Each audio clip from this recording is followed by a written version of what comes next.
सबका अभिनय मैच पे स्वागत करता हूं और आज हमारे साथ जो गेस्ट हैं जिनकी रैंक आई है एसएससी सीजीएल 2018 में 39, यानी आप समझ सकते हो 39 रैंक लाना कितना बड़ा सपना होता है कि हम अंडर 100 रैंक लेके आए। तो आज हमारे साथ हैं प्रशांत राठी जी। तो प्रशांत, बहुत बहुत स्वागत है आपका। Thank you sir. तो आज ये आपको बताएंगे अपने लाइफ के एक्सपीरियंसेस। बेसिकली हम जो इंटरव्यू कर रहे हैं आपको भी पता है कि हम बस उसमें ये जानना चाह रहे हैं कि बिफोर सिलेक्शन जब आप स्ट्रगल कर रहे हैं तो आपकी लाइफ कैसी थी, आपने कैसे तैयारी की, तैयारी में आपकी क्या क्या समस्याएं आती थी, और अब सिलेक्शन हो गया है, आप सिलेक्शन के बाद जॉब में जा रहे हैं तो आपकी लाइफ कैसी है, क्या चेंजेज आए हैं, कैसे कैसे आपको ये सिलेक्शन मिला और मेरी क्लास में ही ये पढ़े हैं, तो वो सब एक्सपीरियंसेस भी इनके हम जानेंगे। तो चलिए शुरू करते हैं आज का ये सेशन, जहाँ पे सबसे पहले हम जानेंगे इनसे कि कब इन्होंने एसएससी की तैयारी शुरू की, क्या प्लान्स थे जब इन्होंने ग्रेजुएशन किया, सबसे पहली नौकरी किस चीज में लगी इनकी, और उसके बाद जब अभी ये 2018 में 39 रैंक आने के लिए इनकी इंस्पिरेशन क्या थी, कैसे इनको लगा कि इतने टॉप पे रैंक आनी चाहिए। मेरी सीजीएल की तैयारी जो स्टार्ट हुई वो 2015 में मेरा जो है ग्रेजुएशन कंप्लीट हो गई थी मई में। उसके बाद ही मैं जुलाई अगस्त से स्टार्ट कर दी थी तैयारी।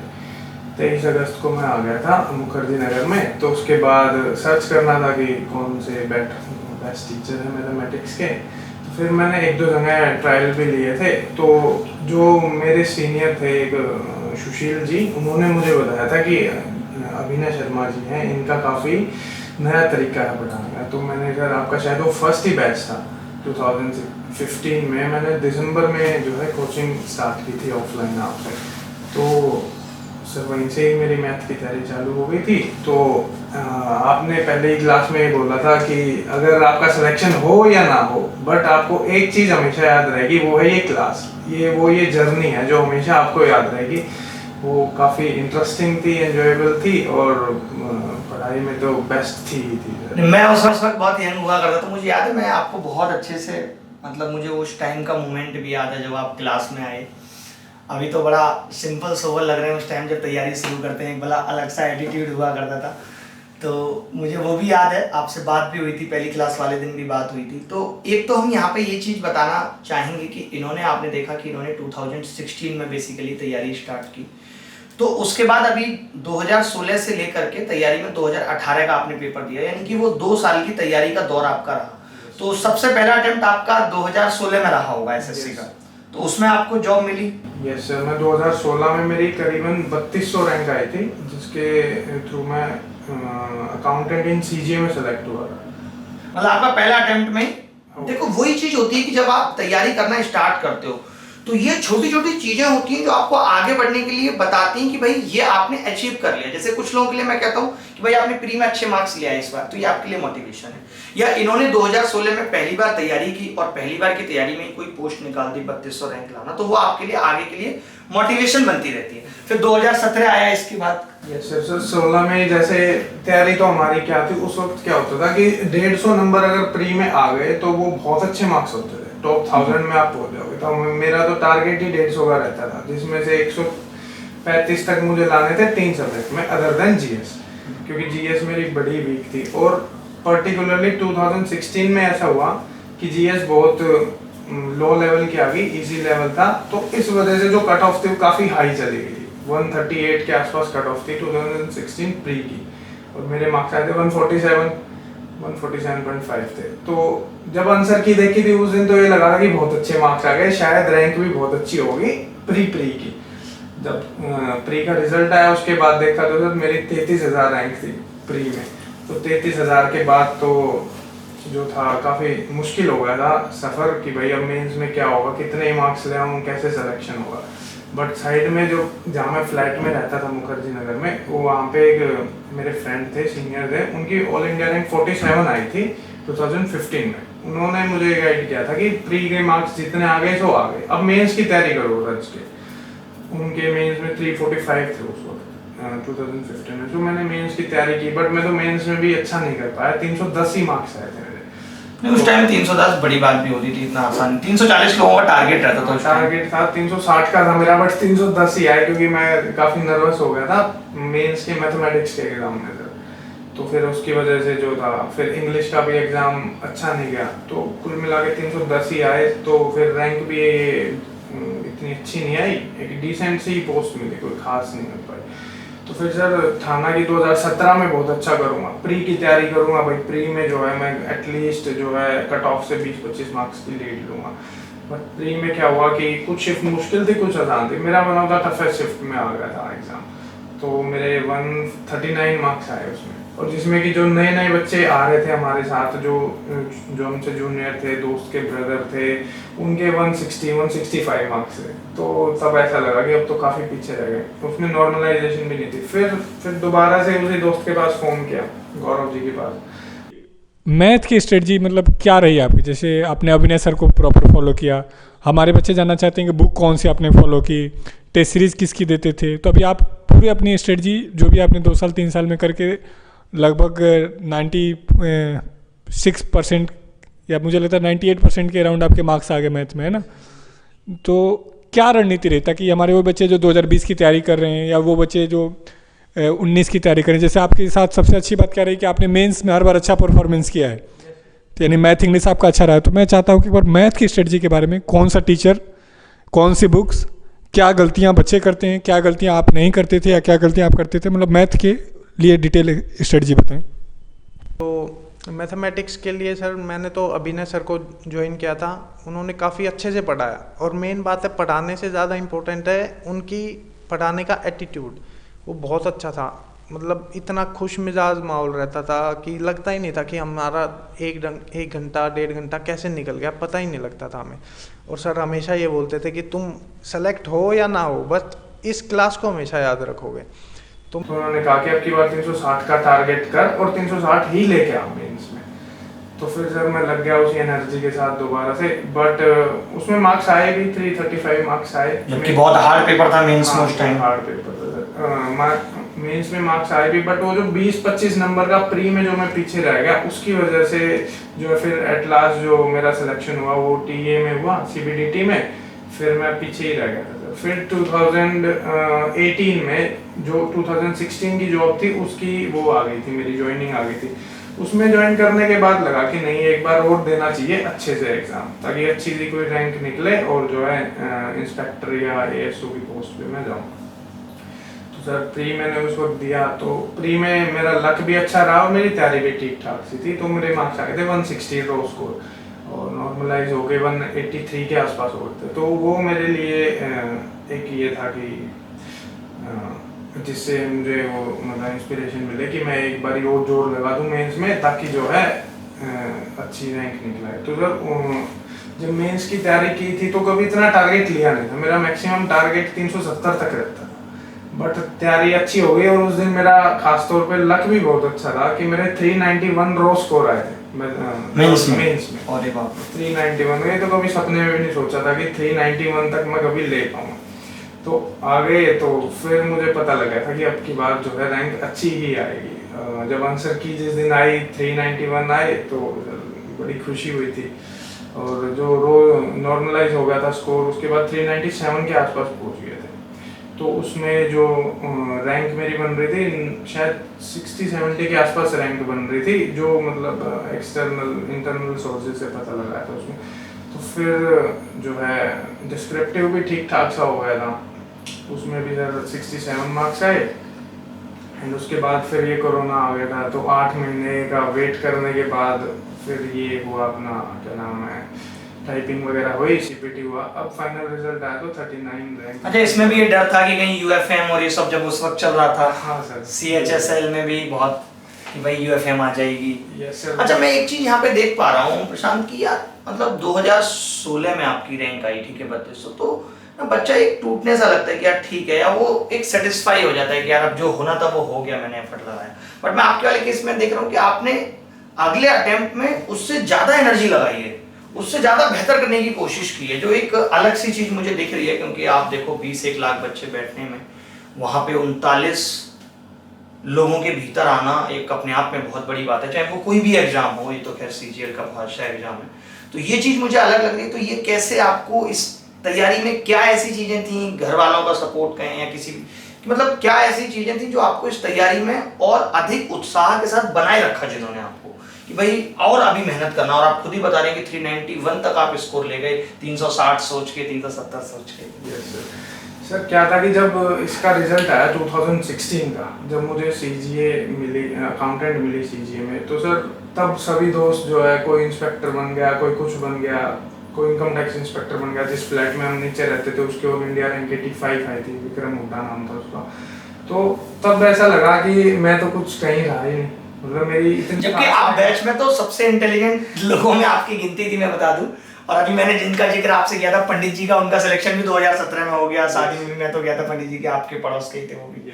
तो वो चीज थी कि भाई आप और लोगों का सिलेक्शन आपके सामने हो रहा है। सर सभी कोई एसओ इन सीएसएस बन गया, कोई इंस्पेक्टर बन गया, तो सर थोड़ा तब बुरा लगा था कि मैं पीछे रह गया, क्योंकि कुछ मेरी भी कमी थी कि मेरी तैयारी कुछ अच्छी नहीं हुई थी, और कुछ मेरा लक ने भी मेरा साथ नहीं दिया था। तो फिर मैंने इस वजह से जो है कि एक बार और ट्राई करते हैं, तो 2017 में फुल एनर्जी के साथ, जो मेरा वीक पॉइंट था जीएस, उसको मैंने स्ट्रॉन्ग किया। मेरे कभी जीएस में मार्क्स नहीं आए थे, 15-16 के आसपास रहते थे, उसको मैंने स्ट्रॉन्ग करके 34 मार्क्स में ले आया था 2017 में। बट फिर मेरे इंग्लिश एंड मैथमेटिक्स दोनों में कम हो गए, इंग्लिश में 30 मार्क्स आए थे सिर्फ प्री में, तो कुल मिला के 139 रहे। तो फिर मैं वैसे वो नॉर्मलाइजेशन का शिकार हो गया, तो जो है फिर वहाँ जो है फिर पीछे रह गया।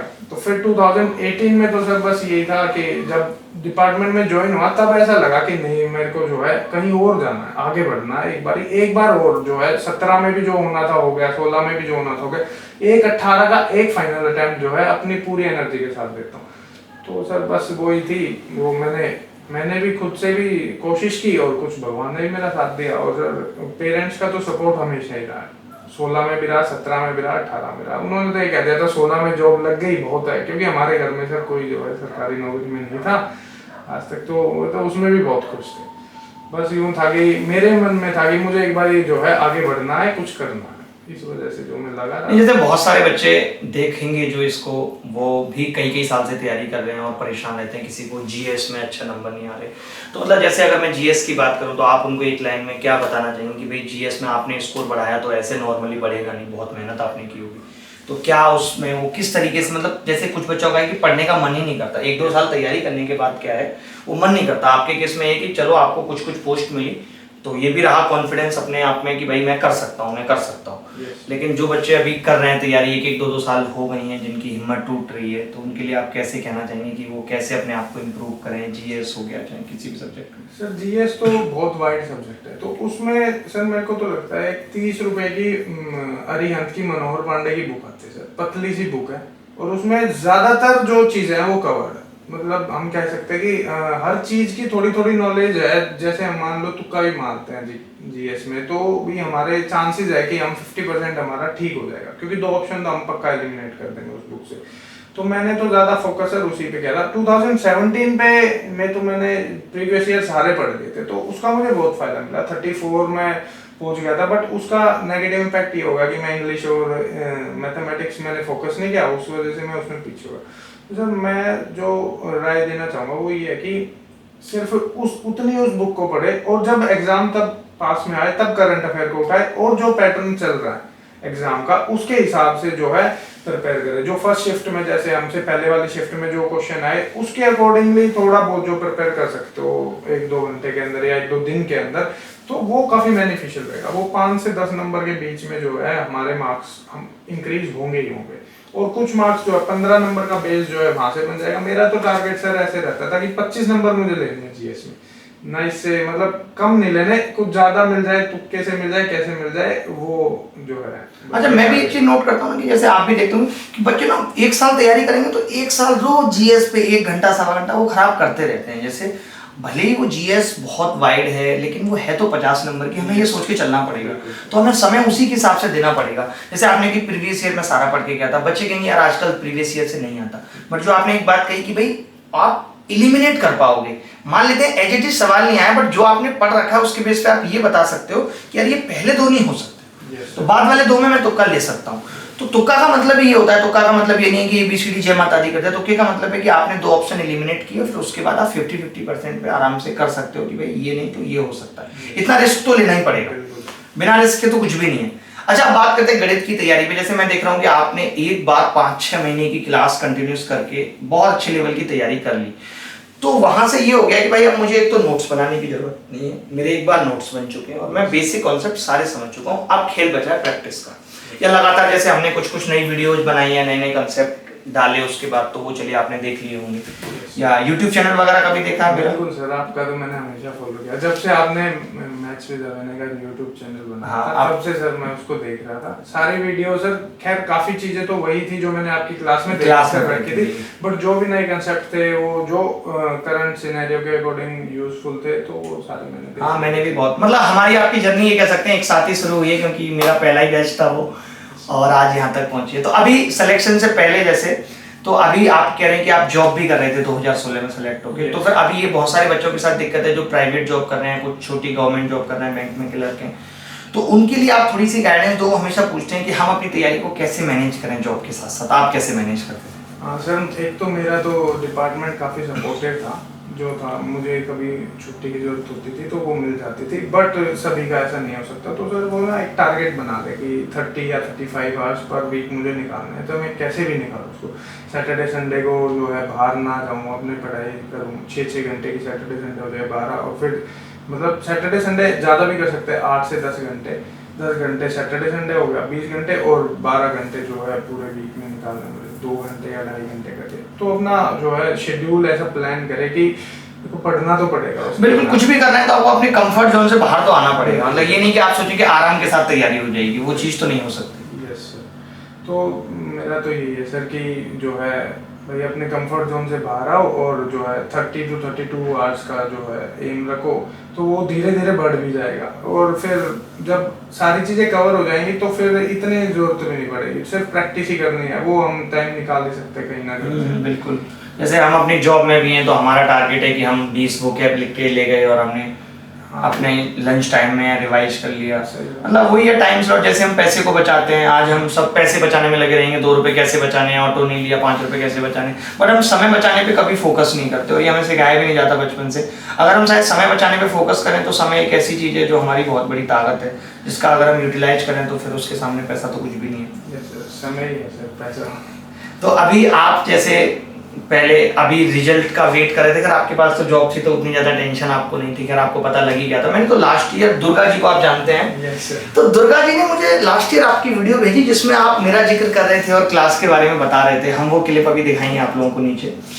तब मुझे याद आया क्योंकि दुर्गा जी उस टाइम पूरा मैनेजमेंट संभालते थे, कोचिंग का जानते थे, वो भी अभी गवर्नमेंट जॉब की तैयारी कर रहे हैं। तो मैं बता रहा था, क्या पूछना चाह रहा था आपसे, हाँ, तो जॉब के पहले जैसे वो इंतजार करना एक इतना टाइम पीरियड हो गया, और अब जब जॉब लग गई है तो आपके दोस्तों और रिश्तेदारों का, ये मैं हर एक से पूछ रहा हूँ क्योंकि ये सबसे ज़्यादा एक कॉमन क्वेश्चन है बच्चों के बीच में, कि क्या रिएक्शन है लोगों का, पहले लोग किस तरीके से बिहेव करते थे, अब इतनी अच्छी रैंक है, इतनी अच्छी जॉब है, तो अब लोग कैसे रिएक्ट करते हैं, या इन चीज़ों से आपने अपने आप को कैसे बचाया जब जॉब नहीं भी थी, जिस दौरान बिल्कुल तैयारी कर रहे थे, क्योंकि 2016 का ज्वाइनिंग भी आपका मुझे लगता है 18 में हुआ होगा। यस सर, तो उससे पहले लोग कैसे बिहेव करते थे, फिर जॉब लगने के बाद की लाइफ कैसी हो जाती है? एक्चुअली सर मैंने तो एसएच कुछ ज़्यादा फेस नहीं किया, क्योंकि मैं 22 की उम्र में ही मेरा रिजल्ट आ गया था, 23 की में ज्वाइनिंग हो गई थी। तो बट उन बच्चों के लिए जो 2017 में सेलेक्ट हुए, जिनको 3 साल की वेट करना पड़ेगा ज्वाइनिंग के लिए, और जो 18 में भी सेलेक्ट हुए हैं जो अभी फिलहाल जॉब में नहीं है, उनके लिए तो सर ये बहुत एम्बैरेसिंग हुआ है। मतलब हम ऐसा ही कर सकते हैं इसमें तो कि भाई हम बहुत करीबी दोस्तों से ही बात करें, जो लोग थोड़े से ज़्यादा दूर के हैं, ज़्यादा दूर के रिश्तेदार हैं, जो हमें अपना ना मान के सिर्फ टॉन्ट के लिए ही उनसे दूरियां बनाएं। बाकी सर हमारे वहाँ तो ऐसे कोई रिश्तेदार है नहीं, हमारे सारे अच्छे ही हैं, जो है उन्होंने सपोर्ट ही किया है ज़्यादातर हमारे पेरेंट्स की। नहीं, थोड़ा हरियाणा में तो ये चीज़ मैंने देखी है कि रहती है ही, बाकी यूपी बिहार और इधर ये ज़्यादा चलता है कि रिश्तेदार अगर आपके बच्चे का सिलेक्शन हो गया तो फ़ोन करके नहीं पूछेंगे, उन्हें पता है, और आप बताओगे भी तो अच्छा हो गया है, ठीक है बाद में बात करेंगे। और बट क्या होगा कि अगर सिलेक्शन नहीं हुआ है तो ऐसे डायरेक्ट पूछेंगे मिठाई कब खिला रहे हो, कब मिठाई लेकर आ रहे हो। तो जॉब लगने के बाद अभी जैसे 39 रैंक आई है तो काफ़ी बधाइयाँ आई होंगी, तो कैसा लग रहा है अभी, और कैसा लगता है बच्चों को भी वो चीज़ अट्रैक्ट करेगी कि जब उनकी जॉब लग जाएगी तो किस तरीके की रेस्पेक्ट समाज में मिलती है? बिल्कुल अलग फीलिंग है सर। जिस दिन रिजल्ट आता है हम देखते हैं 0039, मतलब लेस देन 100 रैंक हमारी आती है, तो एक फीलिंग बहुत अच्छी होती है। मेरा तो टारगेट ही था, जॉब का कोई टारगेट नहीं था कि मुझे एक्सटर्नल अफेयर चाहिए, ये चाहिए। मैंने इसलिए जो है अभी भी अपने उसके कंफर्टेबल जोन के अकॉर्डिंग ही जो है जीएसटी इंस्पेक्टर ऑप्ट किया है। अच्छा, एक्सटर्नल अफेयर्स। हाँ, आपको कोई भी पोस्ट मिल सकती थी, रैंक 39 है तो। यस सर, तो ठीक है सर। और रिश्तेदारों का तो इस वजह से भी ज़्यादा जो है दबाव नहीं था, क्योंकि मेरा फर्स्ट अटेम्प्ट में ही सिलेक्शन हो गया था। अगर मैं 2017 तक सिलेक्शन नहीं होता तो शायद जो है सिचुएशन अलग होती। चलिए, कुछ चीजें अब हम यहाँ पे आपसे पूछेंगे बहुत आराम से कि आपकी जॉब के साथ क्या हॉबी थी, या अभी आपकी क्या हॉबी है इस पढ़ाई के अलावा? अगर हम बात करें, क्या सिर्फ बच्चों को पढ़ाई में ही रहना चाहिए या कुछ अलग एक्टिविटी भी करनी चाहिए? सर एक्टिविटी करनी चाहिए मेरी सर। मैं जैसे सुबह उठता हूँ, जल्दी उठ जाता हूँ सर, 5:30 बजे के आसपास, तो मैं एक्सरसाइज करता हूँ। अच्छा, रात को बहुत रात तक नहीं पढ़ते? नहीं सर, मैं मैक्सिमम 10 बजे तक सो जाता हूँ। तो 10 बजे से लेके 5:30 तक मेरे को नींद चाहिए। 7 से 8 घंटे की तो नींद चाहिए। उसके बाद सर एक्सरसाइज, योगा वगैरह, क्रिकेट खेलना मुझे बहुत पसंद है सर। हम क्रिकेट भी बहुत खेला है। चलिए, आज खेलेंगे आपके साथ हम भी। हाँ, लॉकडाउन में तो सर जैसे जॉब पे भी नहीं जाना पड़ता था, तो क्रिकेट बहुत खेले हैं सर। अच्छा, क्रिकेट हो गया, बैडमिंटन हो गया, ये सब मेरी हॉबीज में था। और सर इंटेलेक्चुअल लोगों के साथ बातें करना, और नहीं बिल्कुल, ये नहीं, हॉबी रहनी भी चाहिए। देखिए, आप पूरे टाइम पढ़ाई में नहीं घुसे रह सकते, बट हर चीज़ का बैलेंस होना जरूरी है कि पढ़ाई के साथ साथ आप अपनी हॉबी को भी बैलेंस कर रहे हैं। ऐसा नहीं है कि आपको बनना एसएससी में इंस्पेक्टर है और आप क्रिकेट बहुत ज़्यादा खेल रहे हो, या आपको बनना विराट कोहली है बट आप तैयारी में ज़्यादा लगे हुए हो। तो जो भी आपका एम है लाइफ का, उसके अकॉर्डिंग आपको बैलेंस करना पड़ेगा चीज़ों को। अच्छा, दूसरी चीज़ है कि कौन ऐसा रहा है आपकी लाइफ में कोई व्यक्ति जिसका आपको लगता है कि इसके सपोर्ट के बिना शायद यहाँ तक पहुँचना संभव नहीं था? कोई भी रिश्तेदारी में, घर में, दोस्तों में? सर एक मेरा दोस्त है, अनुज मलिक नाम है उसका सर। वो जो है वो अभी असिस्टेंट डिस्ट्रिक्ट अटॉर्नी है हरियाणा में, पब्लिक प्रोसिक्यूटर बोलते हैं हम नॉर्मल लैंग्वेज में सर। तो सर उसको काफ़ी कॉन्फिडेंस था मेरे ऊपर कि जो है तू कोई भी फील्ड में जाएगा, कुछ भी काम करेगा, जो है उसमें तू सक्सेसफुल होगा ही होगा। तो उसका कॉन्फिडेंस भी जो है मेरे कॉन्फिडेंस को बूस्ट करता था कि हाँ ये कह रहा है, ये मेरे साथ बचपन से है, 8-9th क्लास से है, तो जो है तो उससे मुझे जो है काफ़ी सपोर्ट फील होता था। चलिए, मलिक जी को हम भी धन्यवाद देते हैं कि उन्होंने आपके इस सफ़र में इतना साथ दिया। अच्छा, आपका फेवरेट सब्जेक्ट कौन सा रहा है? फेवरेट सब्जेक्ट मेरा मैथमेटिक्स ही था। बीएससी एंड एमएससी दोनों मैथ्स ऑनर्स से किए मैंने। अच्छा, दिल्ली यूनिवर्सिटी से। अब आगे के आपके क्या प्लान हैं और आप 5 साल बाद खुद को कहाँ देखते हैं कि क्या आप करोगे लाइफ में? सर 5 साल बाद मैं सेटिस्फाइड लेवल पे हूँ। जो है मुझे जो चाहिए था सीजीएल से वो मुझे मिल गया है। अब मैं जब यूपीएससी की स्पेशली एचसीएस की प्रिपरेशन करने लग रहा हूँ, और उसमें भी मेरा जो है ऑप्शनल सब्जेक्ट मैथमेटिक्स ही रहेगा। अरे गजब! चलो, उसमें भी जो भी सपोर्ट आपको चाहिए, मेरे काफ़ी अच्छे नोट्स बने हुए रखे हैं, मैं आपको दूंगा, क्योंकि वो मेरे किसी काम के हमारे पास। तो वही हमारे लिए इंस्पिरेशनल सोर्स है। उनके लिए जो है हमें करना है, खुद के लिए भी करना है। तो सिर्फ एक बंदे के आने से और उसके चले जाने से जो है मैं ये नहीं मानता कि अपनी सारी लाइफ जो है वो ख़त्म हो गई है, हमारी सारी जितने भी गोल्स हैं वो ख़त्म हो गए। मैं इस चीज़ में बिलीव नहीं करता। हाँ, वही मेरा भी मानना यही है कि देखिए, ये सब चीज़ें मतलब अगर हम जिसको लोग दिल टूटना कहते हैं, तो 70% लोगों के साथ ऐसा होता है। और खाली इस रिलेशनशिप में ही नहीं, बहुत सौ के माँ बाप बचपन में छोड़ गए, उनके साथ भी धोखा है। और या बहुत से बच्चों के माँ बाप ने बीच में छोड़ दिया, या माँ बाप अलग हो गए। तो ये सब लाइफ में ये पार्ट्स मैक्सिमम जनता के साथ है कि ये प्रॉब्लम्स तो रहेंगी और आपको इनके साथ जीना है। मतलब इनका कोई सोल्यूशन नहीं है, आपको सोल्यूशन ढूंढना भी नहीं है। मतलब हम ये परेशानियां देखते हैं, हम देखते हैं कि यार ये परेशानी मेरी लाइफ में चली, इसकी ये वजह है। तो मेरा ये मानना है कि परेशानियां तो हमेशा रहेंगी, वो वजह खत्म हो जाएगी तो दूसरी वजह आ जाएगी। वजह बदलती रहेंगी, परेशानियां हमेशा रहेंगी। आपको दुख में या उन परेशानियों के साथ जीवन जीने की आदत डालनी है कि ये तो आएंगी आएंगी, इनको चाहे कोई भी हो, आज भले ही कोई कितना भी अमीर आदमी हो, हम ये कहें कि मैं शायद, आप बहुत से लोगों का ये ख्वाब होगा यार मेरी रैंक 39 आ जाए तो मेरी लाइफ की सारी प्रॉब्लम्स खत्म हो जाएंगी, बट ऐसा नहीं है। आपके पास भी कुछ ना कुछ प्रॉब्लम्स होंगी। फिर कोई कहे कि यार आईएएस बन जाऊं तो मेरी सारी प्रॉब्लम्स खत्म हो जाएंगी, बट जो लोग आईएएस बन चुके हैं उनके पास भी प्रॉब्लम्स हैं। तो वो प्रॉब्लम्स तो चलती रहेंगी। तो चलिए, बहुत अच्छा लगा आपसे बात करके। और आप देख रहे हैं कि कितने सीधे सीधे बच्चे सेलेक्ट हो रहे हैं एसएससी में। तो मुझे लगता है कि आपको भी मेहनत करनी चाहिए, और ये इंटरव्यू कराने का सिर्फ पर्पज भी वही है कि हम ये दिखाना चाह रहे हैं कि लोग आप ही की तरीके से एक नॉर्मल लाइफ के थ्रू ही जी रहे हैं। ऐसा नहीं कि सिलेक्शन लेने वाले कोई बहुत कुछ अलग कर रहे हैं, वो बहुत कुछ अलग थे, वो हम जैसे आप जैसे ही सब लोग हैं, साधारण लोग हैं। बस उन्होंने क्या है कि उस जज्बे को कायम रखा है, अपने आप को टूटने नहीं दिया है। इसमें मैं एक चीज और प्रशांत जोड़ना चाहूंगा कि मतलब घर वालों से लगातार टच में रहे, मतलब कनेक्ट रहे। आप जितना उनसे दूर होते चले जाते हैं उनको पता नहीं चलता, तो ये हमारे ऊपर ही प्रेशर बनता रहता है। जैसे कि भाई हम दूर रहेंगे, अब वो घर वाले क्या सोचते हैं कि बच्चा हमारा अच्छी तैयारी कर रहा होगा, सीधे रिजल्ट वाले दिन पूछेंगे। अब रिजल्ट वाले दिन उनको बताओ तो उनको भी दुख लगता है कि भाई ऐसा ऐसा हो गया। जैसे फॉर एग्जांपल इसको हम रिलेशनशिप से जोड़ देते हैं कि एक लड़की आपके साथ है, बहुत है, सीधे वो क्या बता रही है आपको आज डायरेक्ट, आज मेरी शादी किसी और से हो रही है, आप टूट जाएंगे, है कि नहीं। लेकिन आपको वो पहले से ही 5-6 महीने पहले से बता रही है कि देखो अब पापा लड़का ढूंढ रहे हैं तो आपको थोड़ी हिम्मत मिलेगी। फिर अब पापा ने लड़का फाइनल कर दिया, फिर थोड़ी हिम्मत मिलेगी। फिर वो धीरे धीरे करके वो 6 महीने आपको हिम्मत के लिए मिल गए। तो घर वालों से जब आप टच में रहते हैं और ये बताते रहते हैं कि मेरी तैयारी का लेवल यहाँ हुआ है, तो वो अपने आप भी कुछ आइडिया लगा लेते हैं कि इसका सिलेक्शन इस बार होगा नहीं होगा, या इसकी कितनी रैंक आएगी। तो उनसे हर बात शेयर करते रहे। भले आपके पेरेंट्स उतने पढ़े लिखे नहीं भी हैं, कई के होता है ये, लेकिन उनसे इतनी हर बात शेयर करें कि मेरी तैयारी का लेवल ये चल रहा है। और मैं पेरेंट्स से भी गुजारिश करूंगा कि वो भी बच्चों को पूछते रहे, पता करते रहे कि क्या चल रहा है उनकी लाइफ में।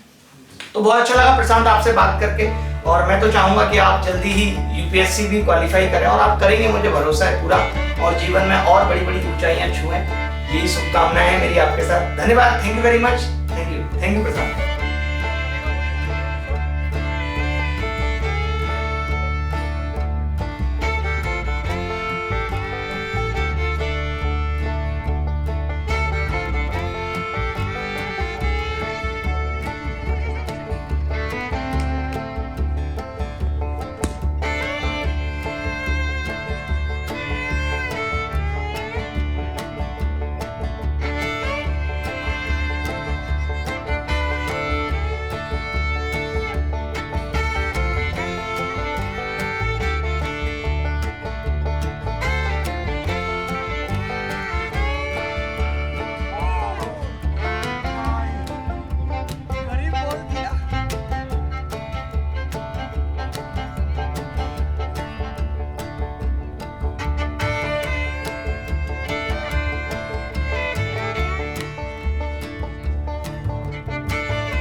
तो कैसा लगा आपको ये इंटरव्यू? उम्मीद करता हूँ कि अच्छा लगा होगा, और आपने देखा कि ये बच्चा लगातार कितने सालों से तैयारी कर रहा है। कभी छोटी पोस्ट मिल जाती है लेकिन उसके बावजूद भी ये जज्बा कायम करके रहना कि नहीं मुझे अंडर 100 रैंक लेके आनी है, रैंक आई भी 39। तो मेहनत लगती है, यहाँ मिल सब कुछ जाता है। कौन कहता है कि उसका पता ही नहीं, ढूंढने की हद तक कोई गया ही नहीं। तो अभी और भी बहुत सारे इंटरव्यू लाइनअप हैं। अब मैं 4-4, 5-5 बच्चों के भी लूँगा क्योंकि बहुत ज़्यादा हो गए तो बहुत लंबा चलेगा ये सीरीज। तो एक और बात ये बतानी थी कि जैसे आपकी स्पेशल क्लास चल रही है, तो आज भी 5 बजे स्पेशल क्लास होगी जहाँ पे हम क्वेश्चंस का डिस्कशन करेंगे कल की तरह। तो लिंक डिस्क्रिप्शन में आप देख सकते हैं, और क्लास में मिलेंगे। मैं क्या कर रहा हूँ कि तीनों सेट का कंपाइल करा के डिस्कशन करा रहा हूँ कि वो थोड़ा सा टाइम भी बच रहा है, बाकी बच्चों को भी पता चल रहा है जिनका 1 या 2 दिन बाद एग्जाम है, और कम टाइम में हम मैक्सिमम क्वेश्चन कर पा रहे हैं। जैसे आज भी हमने 65-70 क्वेश्चन किए, मुश्किल से 1 घंटा 30 मिनट हमने लिया। तो कल भी हम और कोशिश करेंगे कि कम टाइम में मैक्सिमम क्वेश्चन करें। तो thank you very much, thank you. ये क्लास स्पेशल क्लास है।